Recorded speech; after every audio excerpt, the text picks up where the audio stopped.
Hello, and welcome back to a brand new episode of Computer Networks. In today's lab, we're going to finish what we started last time. So we're going to go and discuss about a new method of doing subnetting.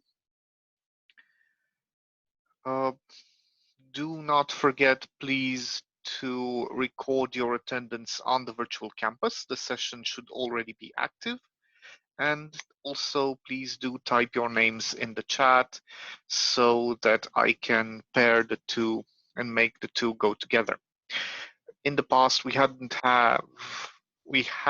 too many mishaps in between the two, but there were some inconsistencies which were addressed, one by one, so one case at a time.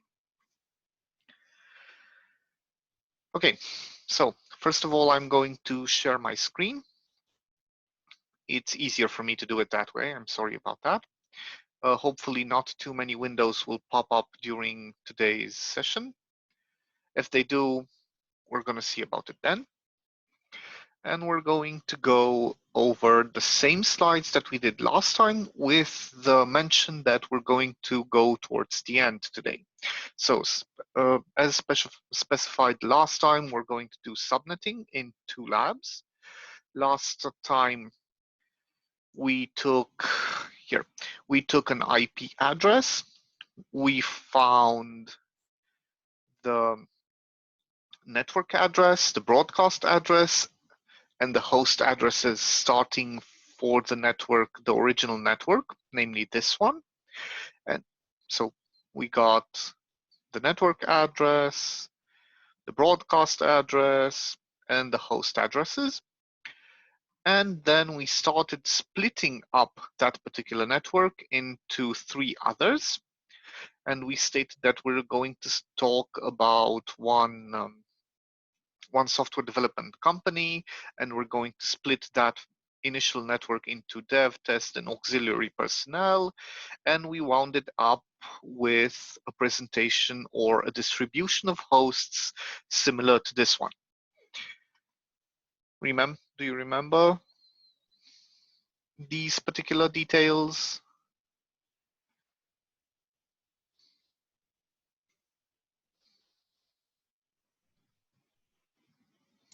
Yeah. Okay. I forgot to ask. Was the homework okay? I didn't get to grade them yet. Sorry about that. I started working on the presentations and on the small projects in order to put the slides up there. That's the only thing that I did last week, because right now I'm studying for an exam myself, and it's not as fun as I'd like, not as fun as I remembered. So did you have any problems with the homework?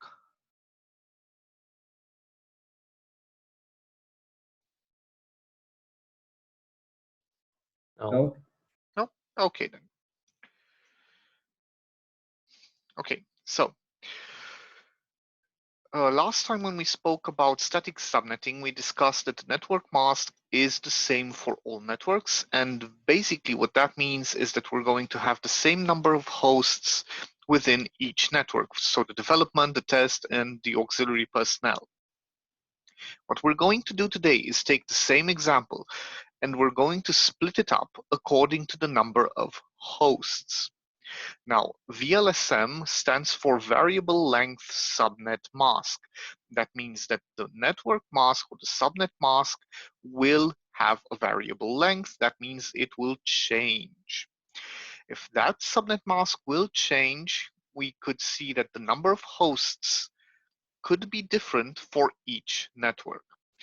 Now, if you recall last time, we stopped at this picture and stated that it's not really a realistic approach to have the same number of developers as the auxiliary personnel, sorry about that, for the same company. Since it's a software development company, you probably need more developers and more testers than, I don't know, doorman and I'm not going to go with managers because you'll always need managers, hopefully not as many as the rest of the people. But what I wrote down here is a small example of the same thing. So we're going to consider the same software development company, but this time we are going to discuss about having 100 developers, 50 testers, and 18 auxiliary personnel. In the next few slides, what we're going to do is the same thing that we did before, namely we're going to determine the network address, the broadcast address, and the host addresses for each of these networks. And we're going to start with the first network address, the original one, and we're going to start with the development part. Now, if we have 100 developers, that means that they're going to have at least 100 host addresses. If we have 100 host addresses in order to define a network, we also need one extra network address and one broadcast address. That means an entirety of 102 addresses needed. Now, if I have 102 addresses, these need to be represented by 102 different values. And in order for us to have that, we will need at least 7 bits for host bits. Do you agree with the number I suggested? Are 7 bits enough? Do we need more or less of them? It's enough because we can go with 7 bits until 127, so it's okay. Okay, true.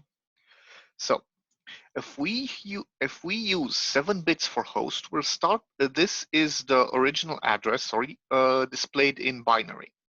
So if we have 7 bits for the host, we will start counting them from right to left.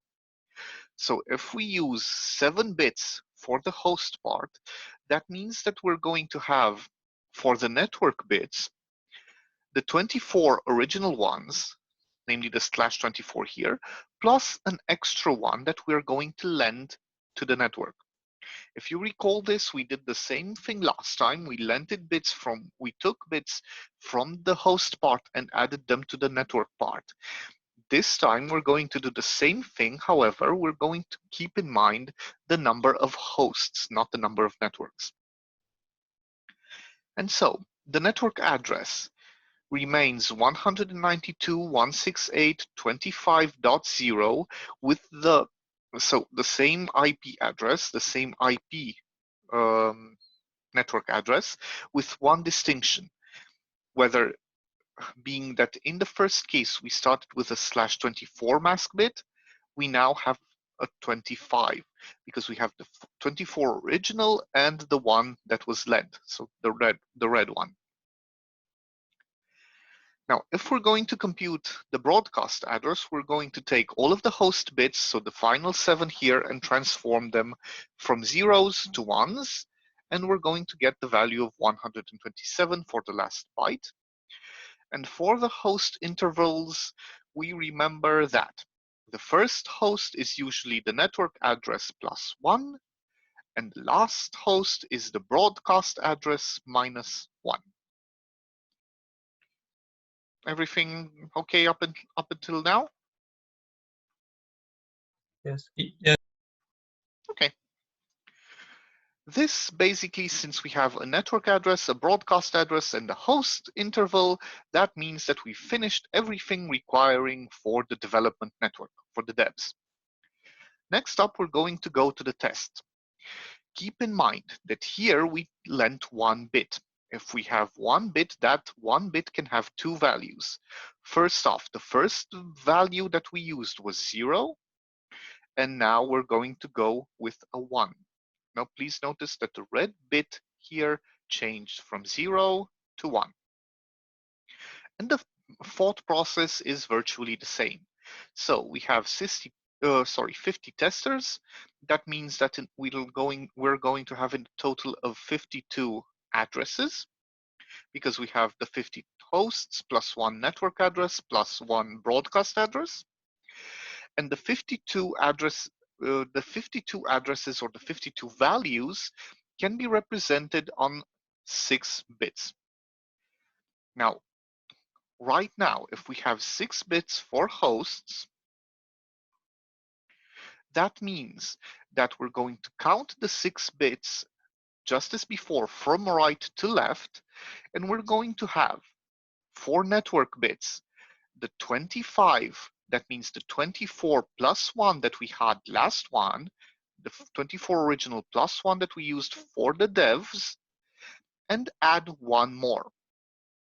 Again, the maximum value of bits, the mandatory value of bits that we have is 32. So we've got 32 bits minus the 6 bits that we're going to use for hosts. That leaves a total number of 26 bits for the network. And we're going to do the same as before.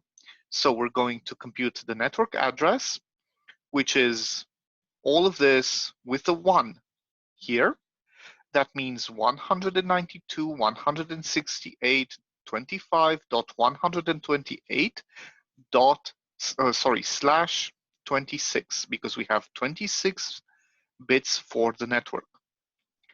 The broadcast address, we're going to take all the host bits, so the last 6 host bits, and transform them from zeros to ones, giving us a value of 192.168.25.191 /26. In order to determine the host interval, we're going to have the network address plus 1 and the broadcast address minus 1. Now, I'm going to go back on the slides a little bit so that you'll hopefully notice something, namely here. In the first version of the static subnetting that we discussed last time, we see that the network mask, we started from the 24, we went to 26 for the devs, 26 for the test, and 26 for the auxiliary personnel. Now, given the fact that we use variable length subnet mask, we start from the same /24, and we have /25 for the devs, and already we're using a /26 for the testing network. This is the reason for which variable, or this is actually what variable stands for. Everything okay up until now? Yes. Yes. Okay, that's 2 yeses. Can I have a third one? Yes. Okay. If we have 3 yeses, then that's okay.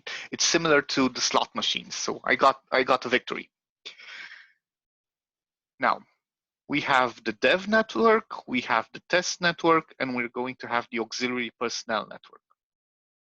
We had 18 managers or auxiliary personnel. That means that we're going to have a total of 20 addresses that we're going to need. 20 values can be represented on 5 hosts, which again are counted from right to left. And we're going to get 32 minus 5, that means 27 bits for the network.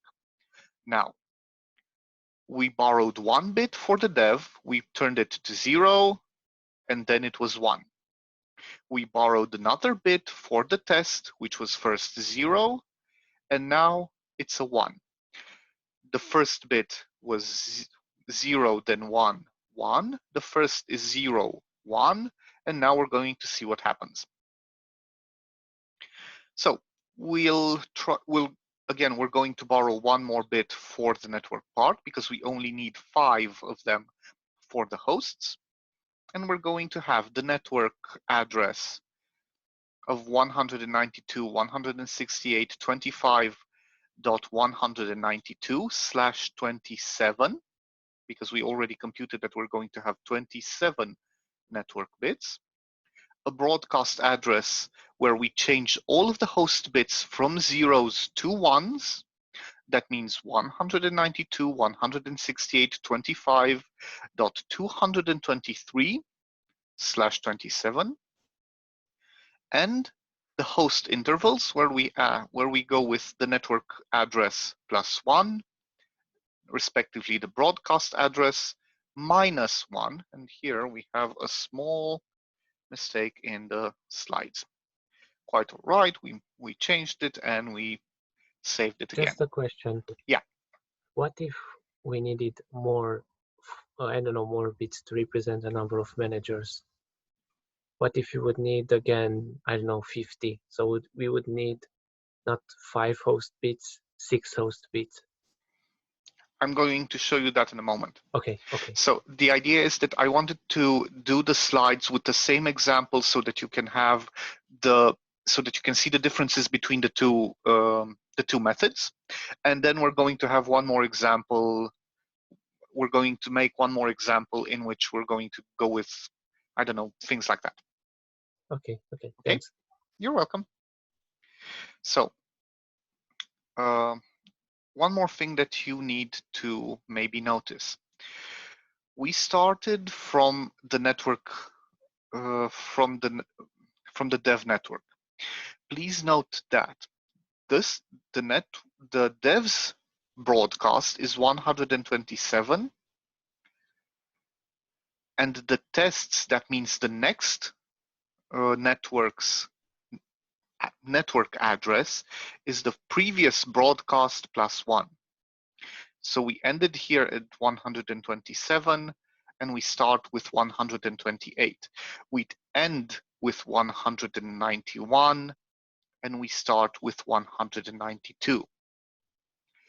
And this will bring us to this particular representation. So we started with 0 to 127 for the devs, 128 to 191 for the test, and then we have the auxiliary personnel from 192 to 223. This particular area here is currently is not used. However, here you have a representation of the host distribution in the two possible variants. So the static subnet and the VLSM. Which one is a bit more realistic for an open space environment? Like, you know, a web firm, for instance, a web development firm. The second one, right? The second, because you need more devs than actually anything else. However, if you use closed spaces where you can, especially now, because with the new rules regarding the pandemic, even terraces and restaurants will have to shorten the number of chairs. So you can't have big birthday parties anywhere anymore, not in town anyway. Then you could probably use a host distribution similar to this one, where you have a fixed number of places in each room or in each department. Is this okay?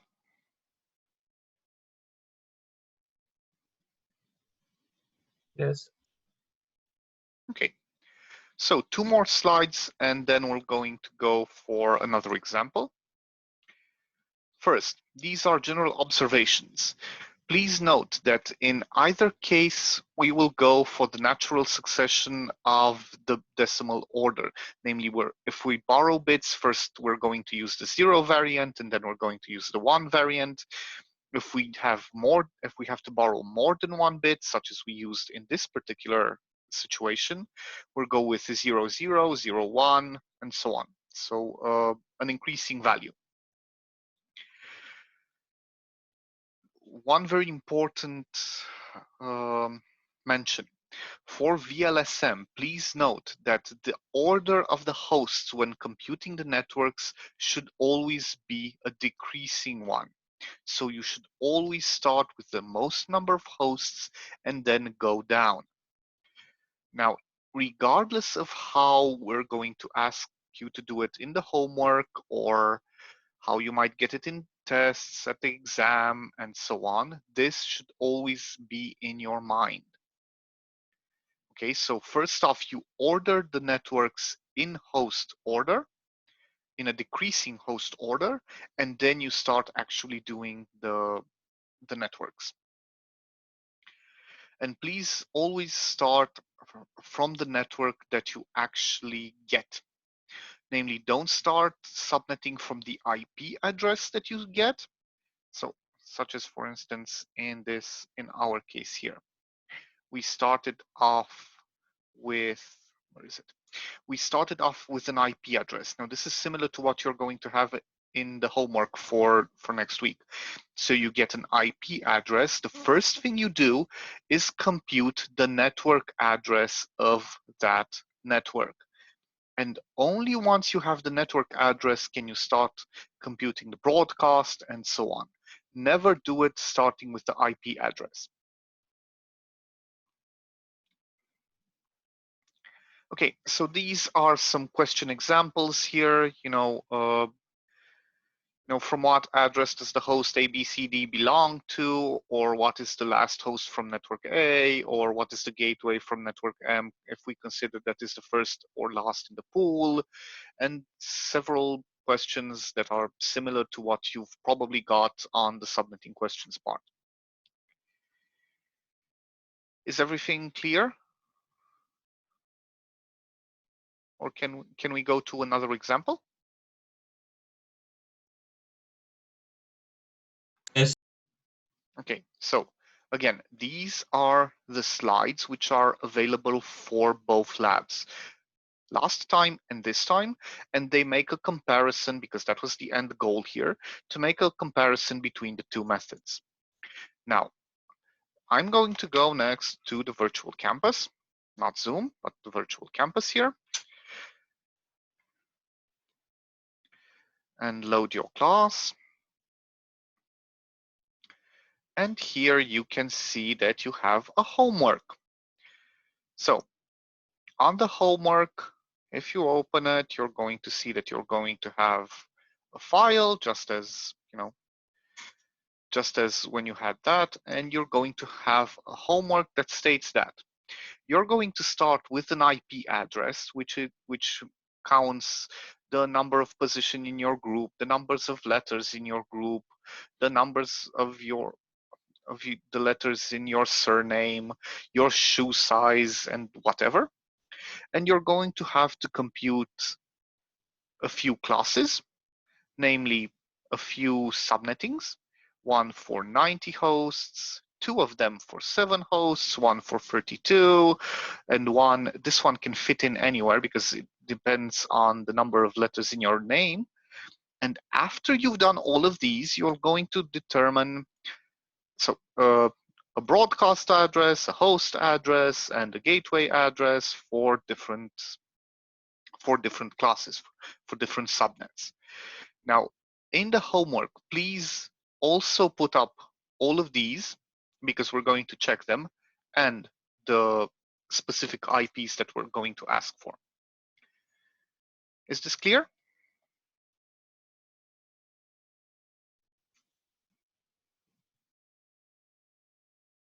So by creating those host classes, it's just like this exercise with dev, test, and... Exactly. Okay. It's just that I haven't put names next to them yet. You can just say mom's network, dad's network, sister's network, dog's network, and whatever, grandma's. It's the same thing. By number of letters in name, do you mean full name or? Just the name, not the surname. But yeah, full. If you've got a lot of them, tough for you. But Okay. the worst thing is the shoe size here. That's the one that scares me. Okay, so everything clear up to this point? And this particular homework, you have, as always, to put it up on the virtual campus by Sunday or Monday, very, very early in the morning.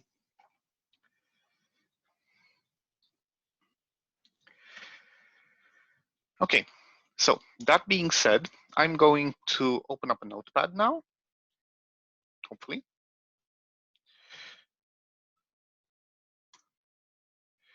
And we're going to do another VLSM example. So 4 persons, please start giving me byte values in decimal.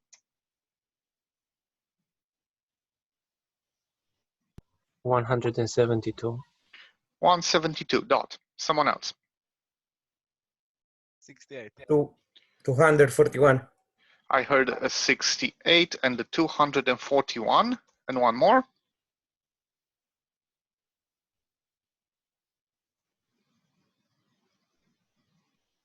111. 111.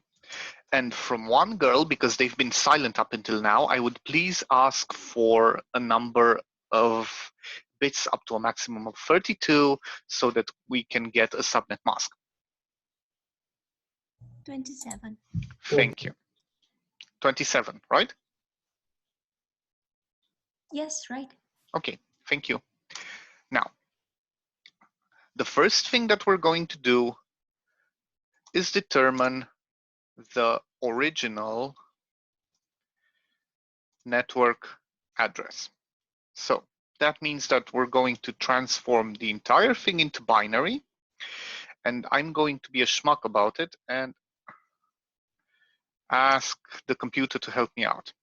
So 172, that means 10, 10, 11, 0, 0, 10, 10, 11, 0, 0, 68, 0, 100, 0, 100, 0, 100, 0, 100, 241, 241, that means 111001, 1, 2, 3, 4, 0, 0, 0, 1. And the last 111. Anyone? Did anyone do it? Oops, sorry, too many. 0, 11, 0, 11, 0, and 1, 2, 3, 4. Now this is the original IP address. And the net mask of /27, that means we're going to have 27 bits of 1 starting from left to right. So 1, 2, 3, 4, 5, 6, 7, 8, 9, 10, 11, 12, 13, 14, 15, 16, 17, 18, 19, 20, 21, 22, 23, 24, 25, 26, 27, and finally we're done. And we're going to fill in the rest with zeros. Now, this is the net mask or the subnet mask. Now, the original network address is, what do you remember what we have to do now? Logical An end between them. Exactly, so a logical AND. Since I have only ones here, what I'm going to do is take all of this up until here and copy it. And the rest of the bits are zeros. The network address. Now, unfortunately, this is kind of useless, but we need it in decimal. So that means 172, 68, 241. Do you see how fast I am with math nowadays? I'm going to have a problem here, but other than that, so this is 64 plus 38. Am I correct?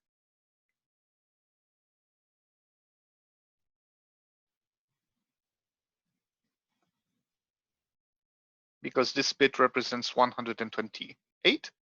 This is 64, and you can use the calculator to calculate it. I was hoping that you would give me a result. 96. Very good. Thank you. Slash. What's the net mask for this particular network address? 27. 27. Exactly, 27. Now, since we only have a few number of bits over here that we can actually play with, I'm going to go and do a few smaller networks. So we're going to make one network of, let's say, 16 hosts, and two networks of 3 hosts. Now let's go with 8, it's easier than, or 7. 7 is even better. So if we have, I can Okay, call this one being dev to stay similar to the ones in the examples. And here we have two networks, go with test and AUX. So for the devs, we have the network app. We're going to start with 7 hosts. That means we're going to need 7 addresses for host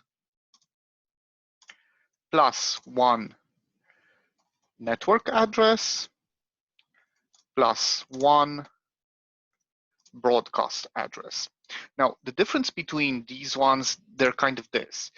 We've got the 7 developers, then we have 1 network address from which a manager can tell them your paychecks come in, and that's what we use the network address for. And the broadcast is when the developers talk amongst themselves to decide when they're going to go for coffee or, I don't know, board games or whatever. That means a total of 9 addresses. Now, I'll put it here. 9 addresses means 9 values. How many bits do I need for 9 values? 4. 4 bits for host. That means that we're going to use a 32. That means original number of bits minus 4 host bits equals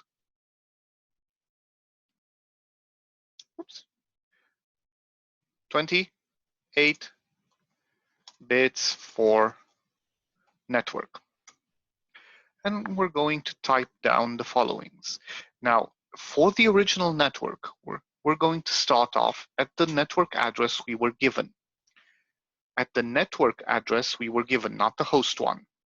So we're going to use this one, namely 172.68.241.96/28 this time, because we already agreed that we're going to need 28 bits for the network.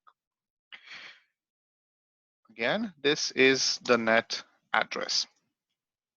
Now, for the host for the broadcast address, I'm going to type here the net mask. So for the net mask, we're going to have dashes for ones,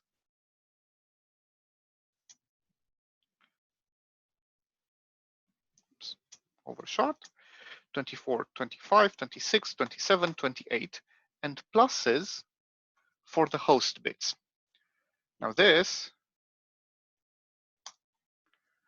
is the net mask, and in order to compute the broadcast address, we're going to take all of these host addresses and turn them from zeros to ones.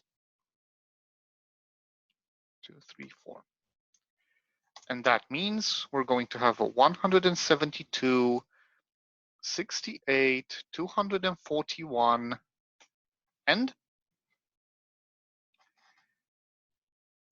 what's next? 111. 111. Very good. Slash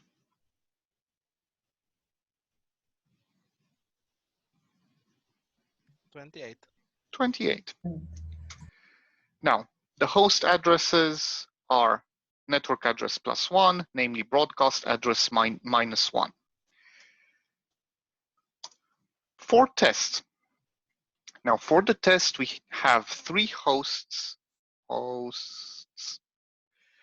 That means 3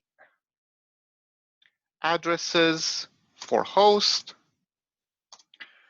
plus 1 for network, plus 1 for broadcast. That means a total of 5 addresses needed.